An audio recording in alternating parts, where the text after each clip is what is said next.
Hi guys, my name is Ty. Welcome to Ruak Media, where we bring you news, entertainments, and talk shows. We've got a topic called Let's Chat.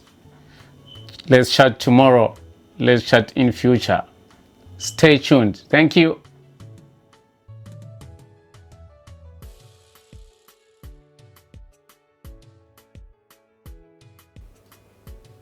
Hi guys, my name is Jay-Jephthah and life can be tough. However, there are ways to overcome the difficulties of life. And I want to talk about my life-changing experience at my boarding school in Zimbabwe. It was something I never expected to happen.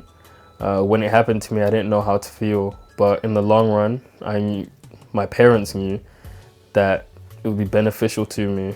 When I was still here in the UK, my life skills, they were decent, but they weren't good enough for the outside world. So once they had sent me to Zim, it was coming my way.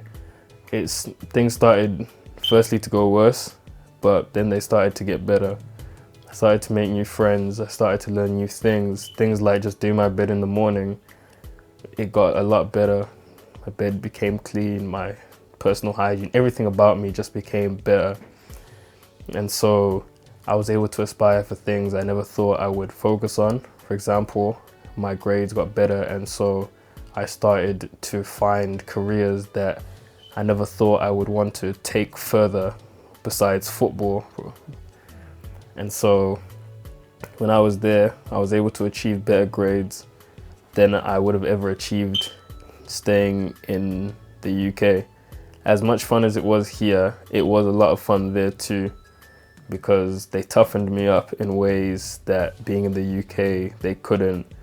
There were rules that were different to what I was used to, so I had to learn to adjust, learn to be independent, learn to trust certain people, not to trust others, and it just helped me as a person as a whole. I was able to be a lot more responsible. I was able to be a lot more sociable around other people. I was able to ease up my sense of humor a bit, make others happy. Ways I didn't like to be treated, I tried to stop that happening to others once I was able to do so.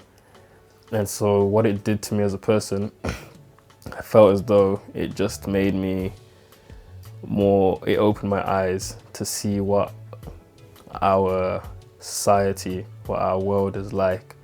And so I hope to be there for people now that I'm back in the UK. But to summarize, essentially, I believe that it is good for people to go abroad, to go places that are unorthodox for them.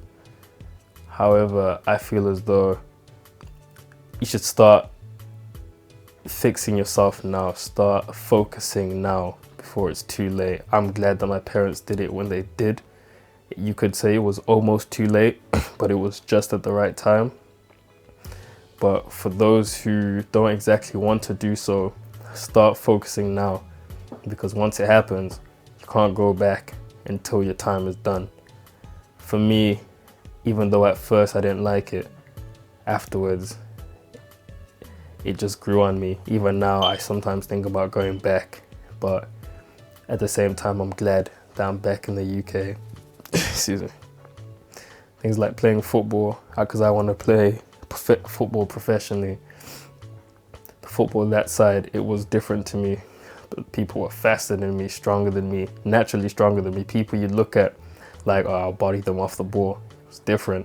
They had this natural strength about them, and they were able to mold me into something else. So now when I play, I ease into the game a lot better than I usually would before I had left. Things like studying, I flow when I'm in my work, because when you're there's a certain time to play, there's a certain time to focus. And it just made life a bit more easier for me to deal with. I don't have to rely on everyone. I know that I've got skills that I can handle, that I can use to handle my way through obstacles that might come my way. It helped me get closer to God, most importantly, because knowing that I was there alone and the closest family to me was about 7 hours away by coach, it helped me to find God, to get to a place of just peacefulness. It helped me to just look at things a lot differently than I would have if I was here, because here I was distracted. But like I said earlier, you need to start focusing now if you don't want it to happen to you. However, it's for some people, staying here is for others.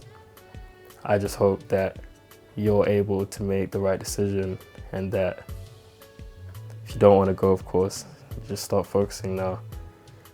Things like my career choice, I didn't think I'd ever want to be an engineer, but now that's where I've got my sights focused on, all because I went. The lifestyle there, people are friendly to an extent. Think of it kind of like prison, but a bit more friendlier, but it is strict. Disciplinary actions, things that you would do in the UK, you wouldn't think you get told off for there. Well, you get told off there. Their actions, you do get beaten, of course, at where I went to, but for good reasons. Yeah, so it built my self-esteem after beating it down a few times. What else? The lessons, they were a lot shorter there, but they felt longer. Here in the UK, it's about an hour per lesson. There, it's 40 minutes, but 40 minutes just seemed like forever. But those 40 minutes, you start to realize how much you need the lessons once the pressure starts hitting, how much you need the time. So you start focusing. Everybody's got a goal they're working towards, so people don't really have time to mess around. If you're lucky, you will have that class clown. For me, I did have that class clown, so lessons were a bit jokey here and there.